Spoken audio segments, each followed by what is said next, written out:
Guys, starting here, one amazing video. I was really excited to come to you with this video with my good friend Daria, the best teacher for Greek there is in the world. I must say that because I had lessons with her in the past. And I'm going to talk about like how to learn foreign languages, about Greek, like the grammar, how the biggest difficulties that students have when they learn Greek, a lot of stuff like this. But first of all, I want to introduce you. Like I said your name already, but you have a very interesting background, Daria. Can you tell us about that a bit? My background? Oh, like where I'm from and stuff? Yes. Okay. Okay, so I'm from Greece. I was born and raised in Greece. My mother is Ukrainian. My dad's Greek. That's what I meant. Yeah. Oh, right. Yeah. Okay. Yeah. Sure. And yeah, now I live in the UK. And yeah, it's interesting. People keep saying I have an interesting background, and I keep thinking, mom's from Ukraine, dad's from Greece. Cool. Yeah. How common is that, do you think? You mean background similar to mine? Yeah, like Ukrainians or Russians in Greece. How common is that? Very. I mean, Yeah, I think really? after the Soviet Union fell, a lot of people left and came to Greece. I mean, it was common. Yeah, like Russia, yeah, Moldova, yeah, 100%. Interesting. And then you went to the UK. You've been there for a while. But that's not the focus. We're not going to talk so much about your private life. We could, but we're not going to. But we're going to talk about languages because you're a polyglot as well, like a lot of people who follow this channel. And I'd like you to tell us what are the languages that you speak right now. See, okay, that's an overstatement. I would not call myself a polyglot. I speak Greek and English fluently. My German is okay on a good day. I don't use it as much because I don't have people to talk to and I don't study it as much. So, I mean, German is all right. Like I always say, if you drop me in the middle of Berlin, I can get by. I used to be much better, but now I'm like, okay. I'm a beginner at Spanish. Russian? And my Russian, yeah. So my family spoke Russian to me when I was growing up. So my Russian is also, it's good. It's better than my German. I practice it sometimes. Now, because of the whole, situation, it's weird when I speak Russian. I almost feel guilty, but not guilty, but strange, because I don't speak Ukrainian. Like my parents always spoke to me in Russian, not in Ukrainian. And yeah, there's that aspect as well, but I would not call myself a polyglot at all. Not like you. Like you are a polyglot. No, so, yeah. I would. But one interesting point is that you said you didn't speak about your Russian as you'd speak about a native language. You don't consider it a native language, or you said it's better than my German, but you didn't say I speak Greek and Russian as a native language. I speak Russian like a 12-year-old, I say. Okay. Yeah, because only when I was 17, 18. The thing is, in our household, I would be spoken to in Russian, but I would always respond in Greek. Oh, okay. And only when I turned 17, 18, I sort of realized oh wait, that's actually a useful skill, a useful language to have and to practice. So that's when I started speaking a bit more and responding in Russian. And yeah, that's why I understand everything. I watch TV, I listen to music. My passive vocabulary is perfect. My active, it's like my recall is not amazing, but I'm okay. Yeah. So there's that. Yeah, no, I think you speak Russian. I do, yeah. You're Russian. I mean, I've heard you speak Russian, and I think, oh, well, you're far better because you've practiced it and learned it, but I haven't. I don't know grammar. So okay. That's interesting. I remember for you guys, I said she's the best Greek teacher in the world, and you used to have Greek lessons. And sometimes when we were discussing about a word, the meaning of some words, we would speak in Russian, to give the example in Russian instead of English, right? Yes, 100%. And I think there's a lot of similarities in the alphabet between Russian and Greek as well, so it helps. It helps and as well. And the grammar is closer to Russian, Russian and Greek are closer than English, for example, because there are no cases in English. So things like that. And like this несовершенные глаголы, no, Da. perfective, imperfective. Yeah, yeah. Yeah. Yeah, there's lots of similarities, absolutely. Crazy grammar stuff. But anyways, now that we know you, the people who are watching know you a little bit more, I'd like to talk to you about something else, which is exactly you being a Greek teacher. When did this come up? Like, when did you decide I want to be a Greek teacher? I'll be honest with you, I never actually thought it wasn't, like a life dream or a plan or anything. I just accidentally stumbled upon a website where you could do language exchanges. Which one? Italki. Oh, okay. Yeah. And I think that's how you found me as well. Yes, exactly. Yeah. I found you there. Yeah, and I think, and I was there and I was doing language exchanges with other people, and then I saw that they were accepting new teachers, and you didn't have to have like what's it called? Like a degree or... Yeah, or anything. A certification or anything like that. It was like, are you a native speaker or a very high level speaker? Become a teacher. So I became a teacher, and it's one of those things, when people say life takes you to a direction that you never expected, but it's actually so good and wonderful and amazing. And I think that's 100% what it's been. It's wonderful. Yeah, and for me it was funny because I remember clearly when I found you there, because I was looking for Greek teachers. I have been learning Greek for maybe months. My Greek was not very good at this point. But I was checking like a lot of teachers, and I saw your video there, and it really caught my attention because you're like so happy and so jumpy, and I was like, yeah, let's try that one. And I don't regret at all. But yeah, how was it there for you? Like at the beginning, how were you as a teacher at this beginning when you started, and compared to what you are now? Because I had no experience in being a teacher, I had no idea what I was doing. I had no idea. I think I watched every single YouTube video on how to be a teacher. I read every article. I asked all my friends who are teachers, what do I do? If they ask me this, what if I don't know something? What do I say? Do I pretend I know it? Or do I say, oh, let me think about it and I'll come back to you? I had no clue. My first lesson, I was like, welcome to I was wearing a button-up shirt because I wanted to be professional, all that stuff. But now, because I know, it's been like 4 years at this point, and I know my strengths and I know my niche, because I only do conversational practice now. I don't do complete beginners, like alphabet and stuff like that. So, I know what I'm good at. I know, how to lead a lesson, and it's just confidence from experience, really. It's great. I love it. I loved it. I love teaching. So, yeah.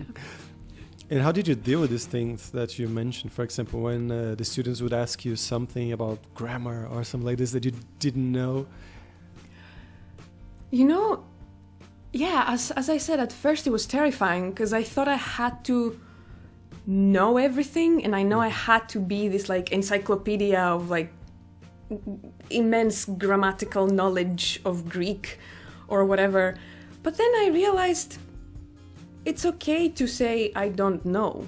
It's not a terrifying thing, and the students seemed okay with that. I'm pretty sure when we had lessons, there were so many times when you were asking me stuff and I was like, I have no idea. Let me check that and I'll come back to you in the next lesson. And and you actually did come back to me. I remember that, or vocabulary or some expressions that sometimes I didn't know how to explain. I thought, I can feel the difference as a native speaker, but how do I explain this to you?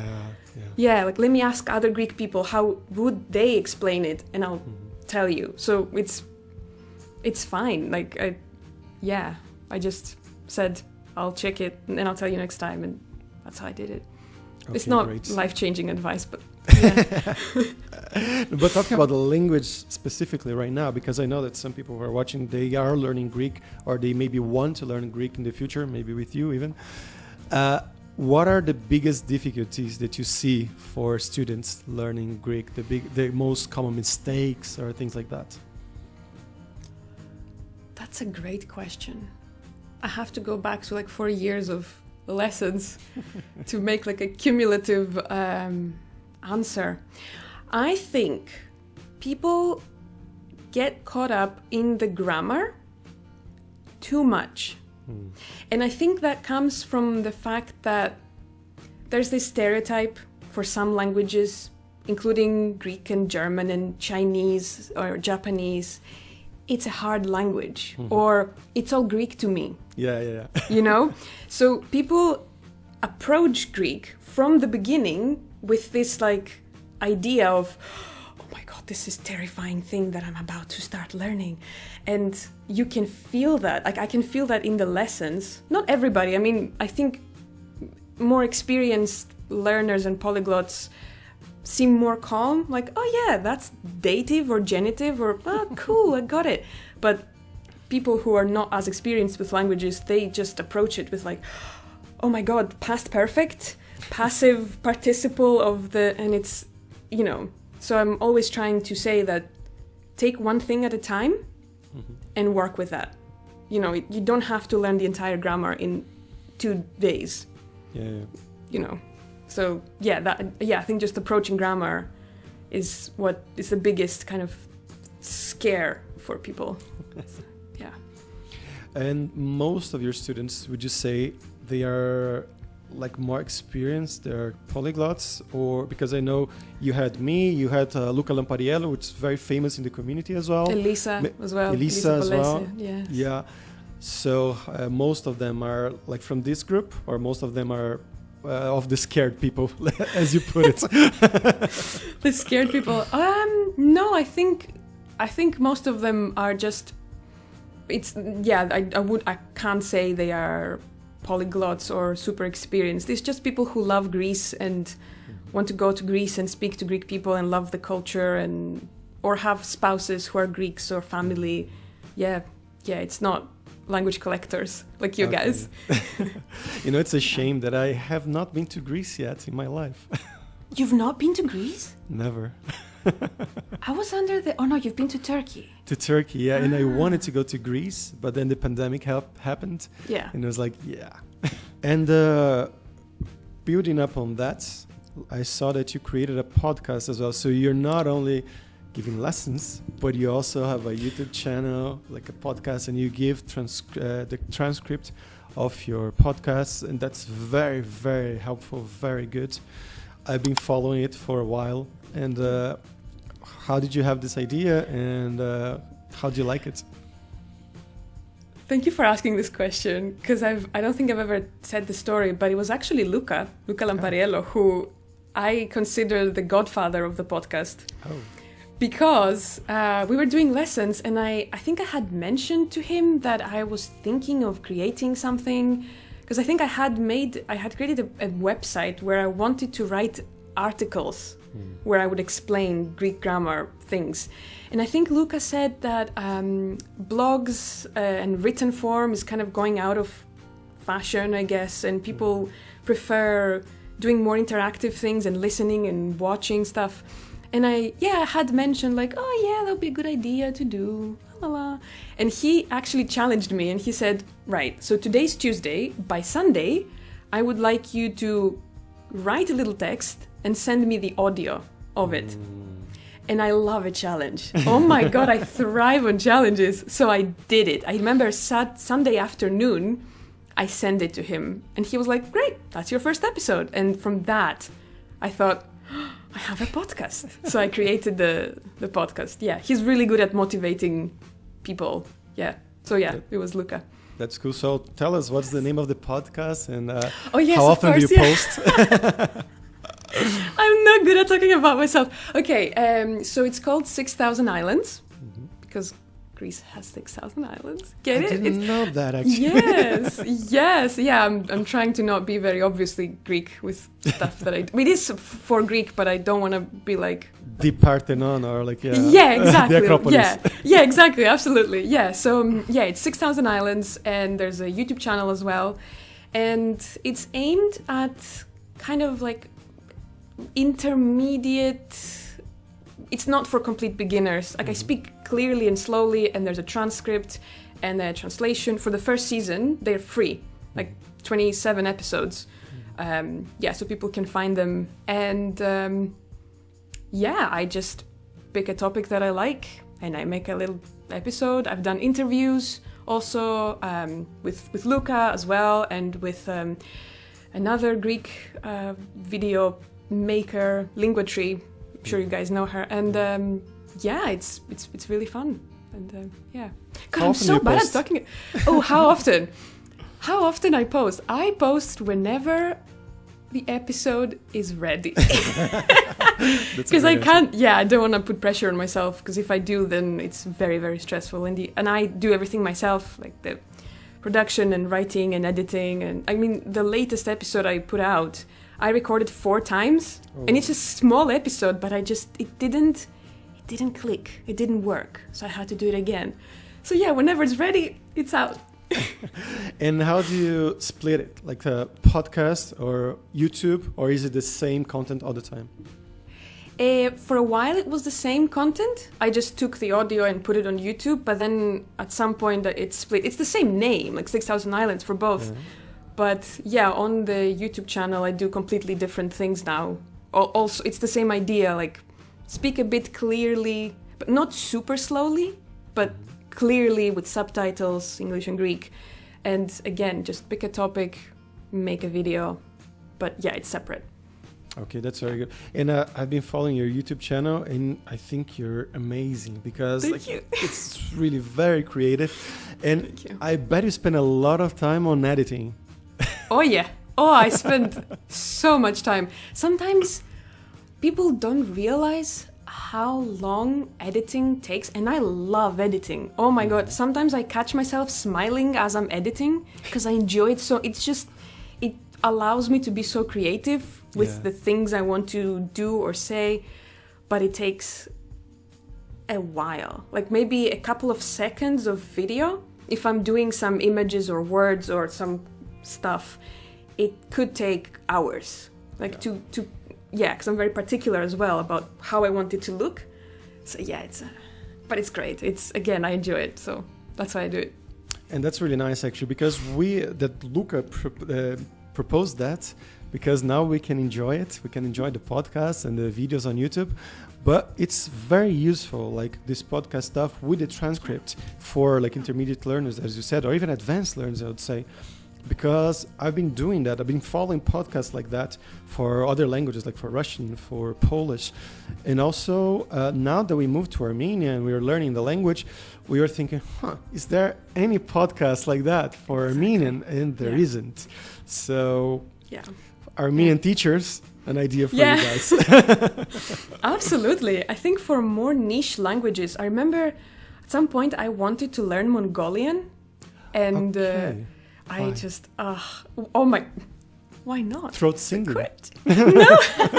No, I just have a great fascination with Mongolia and the culture and the language. The language is unlike anything I've ever heard. It's magnificent.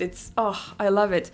But it's the same. When I looked online for resources, there's Easy Mongolian under the umbrella of Easy Languages, but they don't make that many. 5 episodes, probably 10. It's not many. Yeah, absolutely. And then there's a couple of workbooks. That's it. No podcasts, no kind of, if you think about Spanish, there's so many things you can take to learn from. But Mongolian is like, well, good luck.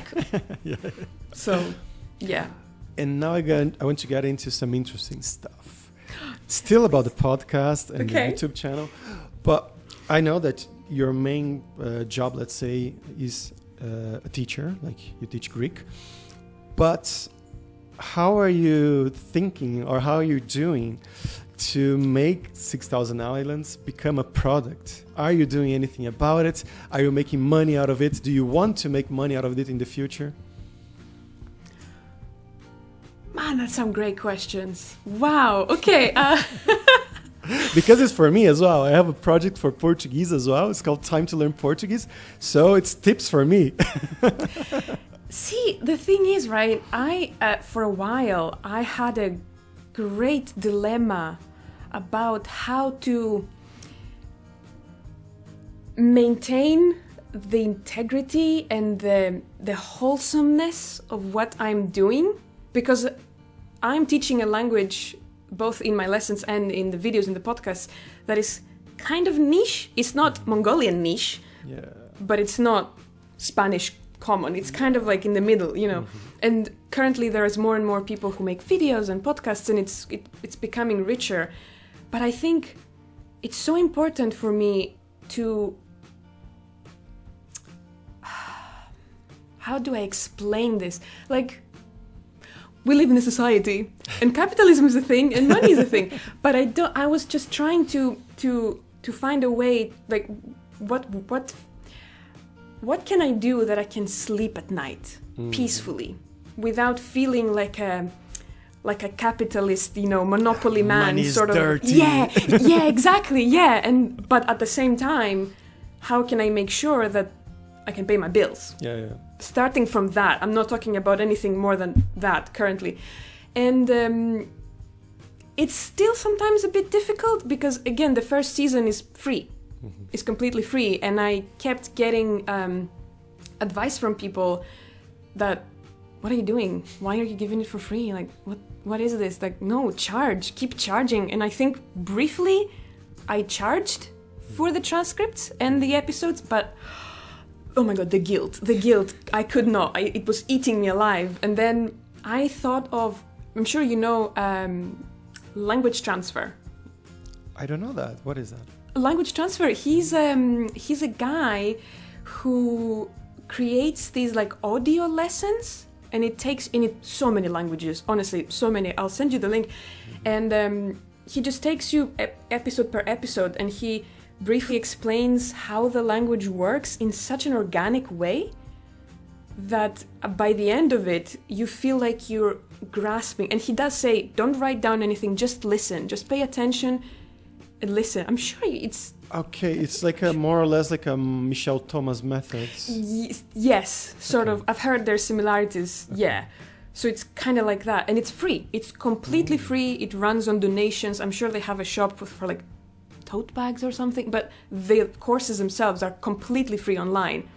And I thought that would work for me. So I like a donation-based system. I like, it's just, again, maybe it's not like a corporation kind of let's make money sort of thing. And again, I would love the idea of like, oh yeah, I make a video and but I don't want to do sponsorships on my videos. When I get monetized, that is, not now. But, or, I don't know, like, I don't like ads generally. If you think about how many ads, like, you go outside and you're just bombarded with ads all the time, and I don't want to be that. So it's difficult for... I sound like a hippie, you know. Just a little bit. But you are a little bit of a hippie as well. I feel like a little bit, yeah. It's not a bad thing. Yeah, but I have a Patreon, and I invite people at the end of my videos or whatever. I'm just like, these are my Patreons. Thank you so much for... And I still can't believe, like, I wake up in the morning and I'm like, there's people giving me money for these videos that I make because I love them. But there's people who realize that it's valuable, I guess. So they give me money. Thanks. Yeah, that's my... We're basically Wikipedia for Greek. Because Wikipedia works on a donation base as well. It does, yeah, sort of, yeah. Yeah, I kind of feel bad because I've never donated to Wikipedia, but I use it all the time. Gosh, I should donate. But I don't know. Do you have a different idea for the Portuguese podcast? For now, actually, like I'm focusing more on YouTube and Instagram. So like I do have a podcast as well, but it's just like a replication of the YouTube videos. So I focus more on the YouTube part for some reason. I don't know. I didn't choose. I just like, yeah, let's start like this. I had to start somehow. That's how I started. And I'm doing the same thing as you right now. Like everything is free, like Instagram content, YouTube, transcripts, everything is for free. But I have a Patreon as well, so anyone who wants to donate.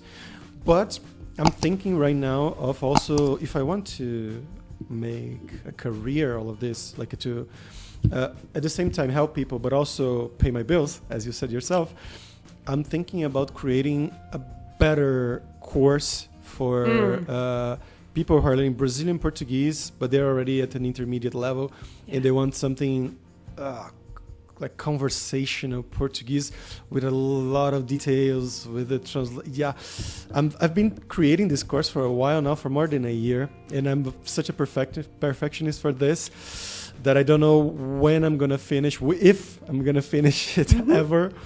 But that's my next step, let's say. Do you have anything like this in mind? Do you want to create a Greek course? So there are some ideas flying around for courses, because courses are super useful for learners and for teachers as well, for not for just the income part, but also for compartmentalizing the information. So there's always an idea. You know that there's always ideas flying around for stuff to do. There's that. Daria, thanks a lot. I thought it was going to be like, 10, 15 minutes. It's been almost half an hour. Really? This felt like 5 minutes. This was wonderful. Thank you for inviting me. Thank you. So guys, you want to learn Greek, you want to learn more about the Greek language, or you just want to talk to Daria, go to her Instagram, which is? Why is Daria? Yeah, that's first up. You can find her on italki as well, right? I'm going to put the link in the description right here. Yes. And 6,000 Islands, her podcast and her YouTube channel. All the links are going to be in the description as well. Daria, thanks a lot. Thank you.